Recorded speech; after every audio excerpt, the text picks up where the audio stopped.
Hello and once again welcome to our छोटा मोटा सा यूट्यूब चैनल जिसका नाम है मैट्रिक इंग्लिश मीडियम। कैसे हैं आप सब? उम्मीद है आप सब बहुत अच्छे होंगे और अपने एग्ज़ाम की तैयारी कर रहे होंगे। और उम्मीद तो ये करेंगे कि कल वाला वीडियो आपने ज़रूर देखा होगा, क्योंकि आपको ये 2 महीना में क्या पढ़ना है, जो जो इम्पोर्टेंट टॉपिक्स लगा वो सब मैंने आपको बताया। ठीक है, अगर आप भी हैं Bihar board class 10th English medium तो आपके लिए सिर्फ और सिर्फ हमारा चैनल है जहाँ आपको हर चीज़ इंग्लिश मीडियम में प्रोवाइड किया जाता है। ठीक है, अभी बहुत सारी चीज़ें आना बाकी है, हो सकता है वो पीडीएफ फॉर्मेट में ही क्यों ना हो, है ना। तो उन सब चीज़ों को वक्त से पहले पाने के लिए, मतलब कि वक्त में पाने के लिए चैनल को कर लेना सब्सक्राइब, साथ में बेल आइकन ज़रूर प्रेस करना। अगर आपके कोई भी फ्रेंड इंग्लिश मीडियम में है, उनको बहुत ज़्यादा प्रॉब्लम हो रहा है, या फिर आप लोग बहुत अभी 9th में ही हैं, आप लोग 10th के लिए खोज रहे हैं, तो करके रख सकते हैं। हमारा नेक्स्ट ईयर जब होगा उसका तब आपको पता लग जाएगा, लेकिन करके रख लेना, क्योंकि पता चला तुमने भूल गया, है ना। और वीडियो को लाइक कर देना और चैनल का नाम याद रखना। अब तो याद हो ही क्या होगा, मैट्रिक इंग्लिश मीडियम। तो आज हम लोग क्या बात करेंगे? बात खाना बनाने की तो बिल्कुल नहीं करेंगे आज हम लोग आज बात करेंगे तो सोशल साइंस हिस्ट्री का। देखो, हम लोग 2 मार्क्स वाला क्वेश्चन कर रहे हैं 2021 का क्वेश्चन पेपर का। हमने इसका ऑब्जेक्टिव कंप्लीट करा रखा, 80 ऑब्जेक्टिव पूरा का पूरा 80 सिर्फ और सिर्फ 30 मिनट में कंप्लीट करा रखा है इससे पहले वाली वीडियोज़ में। उससे पहले हिस्ट्री का 2 मार्क्स वाला कंप्लीट करा रखा है उसी 2021 वाला का क्वेश्चन से। आज जो है हम लोग आगे वाला, जैसे पॉलिटिकल है, सिविक्स है, अपना इकोनॉमिक्स, ज्योग्राफी वाला जो है वो सब का ऑब्जेक्टिव मतलब सब्जेक्टिव क्वेश्चन करेंगे। ठीक है, इसी तरीके से हम लोग करेंगे objective question, subjective question 2 marks करके 5 मार्क्स करके कंप्लीट कर लेंगे, क्योंकि अब हम लोग को चाहिए कि सब्जेक्टिव ऑब्जेक्टिव साथ लेके प्रैक्टिस करते हुए चले। और ये सिर्फ सोशल साइंस में नहीं, हालांकि साइंस में भी होगा। 2 सब्जेक्ट में मैंने आप सबका जिम्मेदारी लिया है कि 2 सब्जेक्ट में आप लोग को ज़रूर हेल्प करूँगा, और इसी सिलसिले में डेली वीडियोस आते रहता है। ठीक है, और आपको मालूम है बिहार बोर्ड के एक्सपर्ट अभी आपको कुछ बताते हैं किस सब्जेक्ट में। अब जैसे हिंदी और इंग्लिश और अपना संस्कृत का बता चुके हैं कि किस तरीके से पढ़ना, उसको आप फॉलो कीजिए। मैं सोच रहा हूँ क्यों ना बिहार बोर्ड एक्सपर्ट ही आपको लैंग्वेज पेपर पढ़ाएं। कैसा रहेगा आप लोग कमेंट में बताइएगा। हालांकि मैं ये चीज़ आप लोग को सरप्राइज़ देना चाह रहा था, लेकिन अब आप लोग का जानना चाह रहा हूँ, अगर आप लोग को एक्सपर्ट ही पढ़ाए तो कैसा लगेगा, है ना। तो ये कमेंट में ज़रूर बताइएगा। अगर आपको एक्सपर्ट से पढ़ना है लैंग्वेज पेपर तो आप कमेंट में कर दीजिएगा। मैं एक्सपर्ट्स के वीडियोज़ आपको शेयर करूँगा। ठीक है, चलिए आप बात करते हैं। हम लोग इंग्लिश मीडियम में तो सारा का सारा सॉल्यूशन होगा इंग्लिश मीडियम। और आज एक आपको क्या मिलेगा, होमवर्क ऑफ द डे, मतलब एक क्वेश्चन आपको ऑब्जेक्ट मतलब सब्जेक्टिव का होमवर्क में मिलेगा, जिसको आपको खुद से करना है। ठीक है, थोड़ा सा हम करेंगे, थोड़ा सा आप कीजिएगा, साथ मिलके पार हो जाना है। ठीक है, फिलहाल हम लोग स्टार्ट करेंगे हिस्ट्री। देखो, हिस्ट्री का हम लोग इससे पहले वाला है, और ये जो हिस्ट्री वाला दिख रहा है ना, ये हम लोग करा चुके हैं, मतलब कर चुके हैं। और आज हम लोग करेंगे आगे की बात, यानी आगे आज तो होमवर्क भी मिलेगा लास्ट में, तो उसके साथ भी आपको बने रहना और बनाना है। अगर आप कमेंट में ही आंसर दे दीजिएगा तो बहुत अच्छा आपका प्रैक्टिस भी हो जाएगा। ठीक है, चलो अगर नहीं याद है तो कहीं से देख के लिख के याद कर लेना। ठीक, चलो अब आगे बढ़ते हैं। सबसे पहला क्वेश्चन आपका किसका है? ये अपना पॉलिटिकल का। देखो, पॉलिटिकल का पहला क्वेश्चन आपसे क्या बोलना चाह रहा है कि क्या समझते हैं आप सेकुलर स्टेट इन इंडिया से? यही क्वेश्चन पूछना चाह रहा है। ठीक है, what do you understand about secular state in India? या हो सकता है डायरेक्ट इंडिया ना रह के सेकुलर स्टेट से क्या समझते हैं, तो मतलब तो वही रहेगा। देखो, state can not take away the religious freedom of individuals, और स्टेट डज नॉट सपोर्ट, मतलब किसी भी एक रिलीजन या एक ही ग्रुप को सपोर्ट नहीं करेगा। The state is not ruled by a religion group. ठीक है, स्टेट जो है नॉट रूल्ड रहेगा किसके द्वारा? रिलीजियस ग्रुप द्वारा। यही सब कुछ पॉइंट्स 2 नंबर के क्वेश्चन है, तो ज़्यादा हमें यहाँ पे ज्ञान नहीं देना चाहिए, मुझे ऐसा लगता है। ठीक है, जितना बात बोल रहा है उतना लिख के रखो। यही तो लंबा चौड़ा कहानी लिख के रख देते तो उन्हें पढ़ने में दिक्कत होता। इंपॉर्टेंट पॉइंट्स तुमको जो आ रहा है उसको लिखो, बस काम खत्म है। ठीक है, और वैसे भी तुम इंग्लिश मीडियम में दे रहे हो, बहुत सारे स्टूडेंट तो है नहीं। ठीक है, कमी है जो है। मुझे जहाँ तक अभी हमारे चैनल बहुत ज़्यादा फेमस नहीं हुआ, जिससे पता नहीं चल रहा है कितना स्टूडेंट है टोटल, तो आपको पॉइंट्स लगना है। अगर आपके पास आंसर ऑलरेडी है, पहले से है, तो बस आप उसको रिवीजन करते चलेगा। इंपॉर्टेंट क्वेश्चन पीवाईक्यू में आया हुआ question. Next question, political party सब क्या समझते हैं? ये भी क्वेश्चन बहुत बार आता है। और एक क्वेश्चन ऑब्जेक्टिव आता है, सोल ऑफ डेमोक्रेसी किसको बोलते हैं? तो पॉलिटिकल पार्टी को बोलते हैं। 1 नंबर क्लियर, बात सुनते रहना, बहुत सारी चीज़ें आपको समझ में आ जाएगा। एक political party group of people होता है जो फॉलो करता है आइडियोलॉजी एंड थर्स the come together contact election और होल्ड करता है पावर इन द गवर्नमेंट। ठीक है, ये अपना पॉलिटिकल पार्टी का काम हुआ और उसका डेफिनेशन हुआ। ठीक है, या फिर डायरेक्ट बोल देगा डिफाइन पॉलिटिकल पार्टी, बात तो सेम ही रहेगा ना। उसके बाद देखो टेररिज्म, ये क्वेश्चन बताओ मैंने तुम्हें कराया था कि कुछ जब चैप्टर वाइज करा रहा था उसमें मैंने ये क्वेश्चन तुम्हें दिया था। Terrorism is the challenges of the democracy, how, SCERT is direct question. ठीक है, terrorism does more than killing a person, even a mature democratic like US and Europe under Europe undermine. ठीक है, it effect politics living of the people, it destroy peace, मतलब जो भी देश में शांति होता है उसको तो खत्म कर देता है। ठीक है, it most important it separate the fair of losing live today world, even single country facing such kind of problem. Terrorism आपको मालूम है आतंकवाद, जिससे बहुत सारा दिक्कत हो जाता है, तो वही है। ठीक है, वो अपना टेररिज्म ये कैसे चैलेंजेस होता है डेमोक्रेसी के लिए, ये आपसे क्वेश्चन पूछा था। नेक्स्ट क्वेश्चन है आपका यहाँ से इकोनॉमिक्स से स्टार्ट होता है। टोटल 4 क्वेश्चन, ठीक है, आपको आया था यहाँ पे 1 2 3, ठीक है, 3 ही क्वेश्चन। एक क्वेश्चन आपको होमवर्क में देंगे ना, इसी से आपका एक किससे पॉलिटिकल साइंस से एक आपको होमवर्क मिल जाएगा, तो 4 क्वेश्चन 4 क्वेश्चन करके आपको मिल रहा है।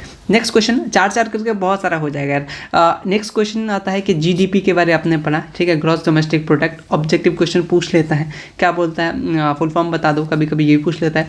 ग्रॉस डोमेस्टिक प्रोडक्ट यानी जीडीपी क्या होता है, total market value of finance goods सामान वगैरह service made by the with the country in a specific time, या ईयर बोल सकते हैं। जीडीपी का यूज़ करते हैं हम लोग estimate size of the country economic and growth rate के लिए। जीडीपी कैलकुलेट करता है 3 डिफरेंट वे, जैसे अपना ये जो आपने ऑब्जेक्टिव क्वेश्चन में पढ़ा था ना, ठीक है, एक्सपेंडिचर, प्रोडक्शन एंड इनकम, ये 3 तरह का तरीका था। ठीक है, तो जीडीपी का कैलकुलेट करने का अगर पूछ ले तो ऑब्जेक्टिव क्वेश्चन ये 3 था। ठीक है, उसके बाद आते हैं बार्टर सिस्टम, ये भी अपने मनी एंड क्रेडिट वाला में बहुत अच्छी तरीके से पढ़ा है। बार्टर सिस्टम में क्या होता है, जिसमें बार्टर सिस्टम अल्टरनेटिव मेथड होता है ट्रेडिंग और गुड्स का, सामान का, सर्विसेज का। यहाँ सिंपल सा एक्सचेंज होता है, ठीक है, मतलब सामान का एक्सचेंज होता है directly another using some money as ultimately. It is old method, exchange of old method है, जिसमें जो है ना कोई सर्विस कोई सामान क्या करता था, रिटर्न करता था। बार्टर सिस्टम में एक्सचेंज करता था सिंपली, तुम कोई सामान लोगे तो उसके बदले तुम्हें कोई सामान देना पड़ेगा, ये अपना बार्टर सिस्टम था। ठीक है, अदर सिंपली बोल सकते हो एक्सचेंज ऑफ गुड्स, मतलब सामान का सिंपल सा। जैसे अगर तुम विलेज साइड से बिलोंग करते हो तो बिहार में तो नॉर्मली करेगा ही, ठीक है, तो क्या होता है गांव में जब क्या बोलते हैं गर्मी के समय में, और जब तुम उन्हें कोई फसल उगता है तब उसको तुम बर्फ़ वाला को दोगे तो वो तुमको उसके बदले आइसक्रीम देगा। तो ये किस टाइप का सिस्टम हो गया, एक बार्टर सिस्टम हो गया। ठीक है, अभी अपना बार्टर सिस्टम तो बहुत कम ही चलता है, अब तो पैसे से ही बात होता है ना, पैसा ही बोलता है। नेक्स्ट क्वेश्चन आते हैं हम लोग बार्टर सिस्टम में कंप्लीट। उसके बाद आते हैं नेक्स्ट, ऊपर आ जा भैया। हाँ देखो, what do you understand by self helping group, self helping group class क्या होता है, क्वेश्चन मार्क यहाँ होना चाहिए। देखो आंसर है यहाँ से आपका कि सेल्फ हेल्पिंग ग्रुप एक ग्रुप होता है रूरल पुअर पीपल के लिए, स्पेशली वुमेन। ठीक है, ये idea to help them organise themselves, help them financially, provide करता है work, help them in other matter including domestic issues. ठीक है, a such group are help by the government and its policies. ठीक है, ये अपना self help group का understand हुआ। क्या हुआ, एक ग्रुप ऑफ पीपल होता है रूरल एरिया में, स्पेशली वुमेन होती है, जो help the idea of help वो क्या ऑर्गेनाइजेशन हेल्प करती है, फाइनेंशियली हेल्प करती है, वर्क प्रोवाइड करती है। ठीक है, और अदर इंक्लूडिंग डोमेस्टिक इशूज़ को। ठीक है, और सच ग्रुप को हेल्प करता है कौन, गवर्नमेंट और पॉलिसीज़ और उसकी पॉलिसीज़। नेक्स्ट क्वेश्चन आते हैं इकोनॉमिक डेवलपमेंट, आप क्या समझते हैं, what do you mean by economic development. Economic development simple समझ, इकोनॉमी का बढ़ना। ठीक है, economic development defined as the increase in the country wealth and the standard of living, for example improvement productivity, higher literacy, पढ़ाई लिखाई rates and better public education हो। ठीक है, ये सारी चीज़ें किस में आती है, अपना economic development of the country में जो डेवलप हो रहा है। ठीक है, इकोनॉमिक उसका डेवलप हो रहा है, जिसकी मदद से उसको क्या बोलेंगे हम लोग, इकोनॉमिक डेवलपमेंट। ठीक है, ये भी आपका आंसर हुआ। ये भी टोटल 4 क्वेश्चन जल्दी खत्म। नेक्स्ट क्वेश्चन आते हैं ज्योग्राफी। वाटर क्राइसिस से क्या समझते हैं, वाटर क्राइसिस मतलब सिंपल सा पानी की कमी। तो क्या होता है वाटर, हम तो अपना जो होता है वाटर क्राइसिस क्यों होता है, किसके कारण होता है, ये भी पूछ सकता है। पानी बारिश नहीं होना, ये भी क्राइसिस हो गया ना पानी का। यहाँ से आपका ये वाला आंसर है, water scarcity signifies the shortage of water, imbalance between के demand and supply of water, also good quantity of water, ठीक है। Portable water, water is a very important resources, आपको मालूम है। We use water always every activity like drinking, washing, cooking, cleaning, etc। Water crisis सब क्या समझते हैं, यहाँ पे सिंपल सा, बहुत सिंपल सा डेफिनेशन है, ठीक है। उसके बाद ये वाटर क्राइसिस का सिंपल सा क्या समझते हैं, वाटर क्राइसिस हो गया। उसके बाद नेक्स्ट चलते हैं हम लोग आगे। यहाँ पे क्वेश्चन नंबर आपका सेकंड, सोलर एनर्जी नाम से पता चल रहा है भाई, सोलर का काम हो रहा है अपना, सूरज का, ठीक है। The energy produce by sun in the form of heat and light, उसको कहते हैं सोलर एनर्जी, ठीक है। सोलर रेडिएशन, देखिए यहाँ तक तो आप लिख सकते हैं, ठीक है। आप एग्जाम्पल वगैरह भी लिख लीजिएगा तो आपका नंबर मिल जाएगा, ठीक है। यहाँ तक चलता है, कोई दिक्कत नहीं है, लेकिन ज़्यादा शॉर्ट हो रहा है तो थोड़ा सा दिक्कत। Solar radiation can be converted electricity through solar cell, ठीक है, यानी अपना फोटोलिटिक्स जो सेल हो गया, फोटोलिटिक सेल कन्वर्ट करता solar radiation directly electricity through the silicon solar cell, ठीक है। आपको सोलर सेल में, सोलर प्लेट में किसका इस्तेमाल होता है, silicon. Objective question Bihar board में आता है, ठीक है। ये आपका था सोलर जनरेटेड कैसे करते हैं, सोलर एनर्जी से जनरेट कैसे करते हैं, हाउ सोलर एनर्जी जनरेटेड, तो सिंपल सा आप आंसर दे सकते हैं, किसकी मदद से, सूरज की मदद से, ठीक है, कन्वर्ट करता है, ठीक है। लाइट एनर्जी को सोलर एनर्जी में, ठीक है, सॉरी सन के फॉर्म में heat energy and light energy. उसके बाद आता है what are the causes of low productivity of Indian agriculture. Indian agriculture की जगह बिहार में भी पूछ सकता है आपको। बिहार का जब मैंने आपको ज्योग्राफी पढ़ाया था तो उस पर एक बिहार बुक, मतलब SCRT बुक में आपका एक बॉक्स होता है जिसमें ये सब मैथड बहुत सारा बताया था, 5-6 पॉइंट होगा, उसी पॉइंट को आप याद कर लीजिएगा। लेकिन आपके पास अगर नहीं देखें वीडियोस, जाके फटाक से देख सकते हैं। 30 मिनट का भी वीडियोस नहीं होगा शायद, ठीक है, बहुत कम ही 30-25 मिनट करके वीडियो है, आप अभी भी देख सकते हैं। और बहुत लोग बोल रहे हैं कि एक 1 शॉट रिवीजन कराओ। हमारा वीडियो ना 1 शॉट से भी कम, बहुत छोटा रहता है। जैसे अभी देखो 11 मिनट में ख़त्म, मतलब अभी थोड़ा बहुत ही है, ज़्यादा क्वेश्चन नहीं है, ठीक है। अब देखते हो लो productivity of agriculture in India, कारण क्या क्या, ह्यूमन फैक्टर जैसे pressure of population of India, मतलब ऑनलाइन बहुत ज़्यादा पॉपुलेशन हो रहा है, ठीक है। सोशल एटमोसफेयर हो गया, इंडस्ट्रियल फैक्टर हो गया, स्मॉल साइज फार्म हो गया, लैंड टर्नर सिस्टम हो गया, टेक्निक फैक्टर हो गया, और ये सब ओल्ड अपना जो ओल्ड टेक्निक इस्तेमाल कर रहा है अभी भी, ये इरिगेशन फैसिलिटीज़ जो हो गया, ये सब काउजेज है, किसके कारण है, लो प्रोडक्टिविटी का। और क्या क्वेश्चन पूछ सकता है कि हम लोग इसको कैसे ठीक कर सकते हैं, ये भी पूछ सकते हैं, ठीक है। इसी टाइप का क्वेश्चन, ये इस टाइप का 5 नंबर में आ सकता है, ठीक है। ये क्वेश्चन अच्छा क्वेश्चन है, 5 टाइप का इस टाइप का क्वेश्चन आता है कि बिहार में गरीबी कैसे हटाए, ठीक है, उसको गरीबी का कारण क्या क्या है, ठीक है। आपने पढ़ा होगा वो जो एडमिनिस्ट्रेशन साफ नहीं है, ठीक है, इधर उधर सब कुछ खा लेता पैसा वगैरह, आपने सब कुछ बताया था मैं आपको, ठीक है। उसको कैसे सही कर सकते ये भी था, ठीक है, काउजेज, और उसको कैसे ठीक कर सकते ये सब क्वेश्चन आपको याद रखना पड़ेगा, ठीक है। बिहार से वाला तो थोड़ा सा ज़्यादा फोकस करके रखना पड़ेगा। फिलहाल प्रोडक्टिविटी ऑफ एग्रीकल्चर पूछा था, लो प्रोडक्टिविटी।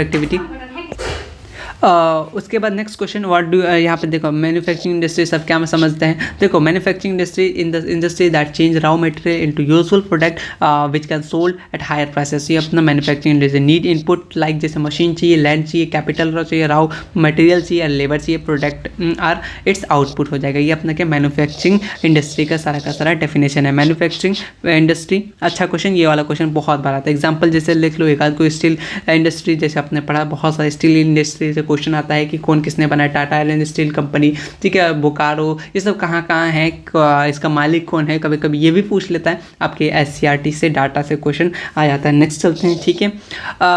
जो क्वेश्चन मुझे मिला डायरेक्ट मैंने उसे आपको सामने लेके आ गया, ठीक है। उसके बाद आते हैं 2 मेन रीज़न बताओ जो लेस फॉरेस्ट इन बिहार। देखो आ गया ना, किसके कारण से, तो सिंपल से बात है, population of both industry and agriculture का स्ट्रेस फैक्टर होता है, ठीक है, चेंज इन स्टैंडर्ड डायनेमिक्स। उसके बाद और 4th पॉइंट क्या है, डिक्लाइन और डिक्रीज द फॉरेस्ट और डिजीजेस ऑफ कॉम्प्लेक्स इडोलॉजी, और इसका क्या होता है। और नेक्स्ट 5th पॉइंट क्या लिख सकते हैं आप लोग, डिग्रेडेशन ऑफ प्रोडक्टिविटी एंड और soil fertility in pure plantation forest. ये सब कुछ कारण थे। मेन कारण 2 पूछा था, वैसे तो मैंने 5 बता दिया। अगर 5 नंबर में पूछ ले तो आप आंसर दे सकते हैं, कोई 2 लिख सकते हैं, ऐसा नहीं। अगर मान लो 2 पूछा है तो आप 2 ही आंसर दीजिएगा। पता चला कोई अगर कॉपी चेक करने वाला कुछ मतलब अलग सा बंदा रहा, उसने बोला कि ज़्यादा जानते हो, इस टाइप के बहुत सारे टीचर आपने देखा होगा। तो जितना पूछा है उतना का आंसर देना है, ज़्यादा इधर उधर नहीं करना, क्योंकि आपको बहुत सारे क्वेश्चन बनाना है ना। ऐसा नहीं है कि बस एक ही में लगे जा रहे हैं, आता है खूब लिखे जा रहे हैं 5 पन्ना, तो देगा तो 2 नंबर, ठीक है। वैसे ये क्वेश्चन आया था 2 नंबर में, तो 2 पॉइंट मांगा है, 2 पॉइंट लिखिएगा। अगर 5 नंबर पूछ ले तो ये 5 पॉइंट लिखिएगा, आपको चिपका के फेविक्विक के साथ 5 नंबर दे देगा, ठीक है, बिल्कुल सेफ के तरीके से।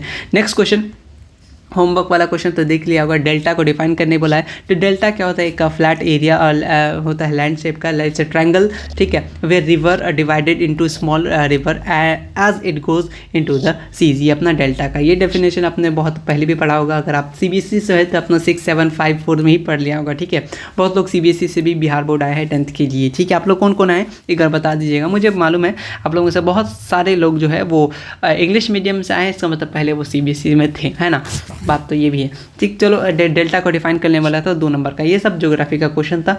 और उम्मीद करते हैं तुम्हें वीडियो अच्छा लगा होगा। लेकिन एक होमवर्क क्वेश्चन, जो क्वेश्चन बहुत इंपॉर्टेंट है कि मेन ऑब्जेक्टिव बताओ राइट टू इन्फॉर्मेशन एक्ट का, 2005 को निकला था भाई, 2005 को, ठीक है। लेकिन इसका मेन ऑब्जेक्टिव बताना ये आपका होमवर्क है, ठीक है, क्योंकि ये क्वेश्चन आता है, अच्छा क्वेश्चन है। आपको ऑब्जेक्टिव क्वेश्चन में आपने राइट टू इन्फॉर्मेशन एक्ट के बारे में, मूवमेंट के बारे में तो ज़रूर सुना होगा।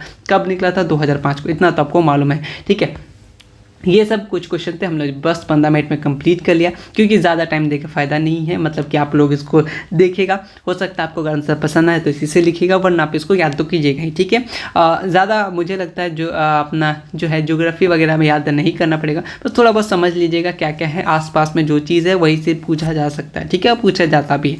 आप देख रहे हैं क्वेश्चन ईजी आता है, उतना हार्ड नहीं आता, आप लोग डरिए मत। SST में सिंपल सा, मैं ज़्यादा बोलूँगा, ये कोशिश करो कि ऑब्जेक्टिव सारा का सारा सही कर लो, 20 नंबर प्रैक्टिकल स्कूल से ले लो, और सब्जेक्टिव में मेहनत कर लो, और मैं जो करा रहा हूँ इतना कर लो, काफ़ी रहेगा, ठीक है। इसी चंद बातों के साथ आज का वीडियो भी कंप्लीट करते हैं। और भी बहुत सारे वीडियोस आएगा, और होमवर्क वाला क्वेश्चन ज़रूर बना लेना, ठीक है। Thank you so much. और भी अगर चीज़ें आपको चाहिए, कुछ और इसमें ऐड करना चाहिए मुझे, तो वो आप लोग बताइएगा। साइंस का भी आएगा, टेंशन मत लो, इतना तुम लोग करो धीरे धीरे, कम टाइम पे, ठीक है, हो जाएगा सब कुछ। तो मिलते हैं नेक्स्ट वीडियो में, तब तक के लिए। और ये हिस्ट्री वाला भी ऑलरेडी करा रखा है, जिनको मालूम नहीं है जाके देखो, मैंने हिस्ट्री वाला भी करा रखा है, ठीक है। तो अब चलते हैं, लेने का वक्त हो गया विदा। Thank you so much and make एक बात, चैनल को शेयर कर देना, ताकि दूसरे तक ये बात पहुंच सके, ठीक है। और मेरी आवाज़ कहाँ तक पहुंच रही है मुझे तो वो मालूम नहीं, और तुम ही लोग शेयर कर सकते हो, पहुंचा सकते हो। Thank you so much.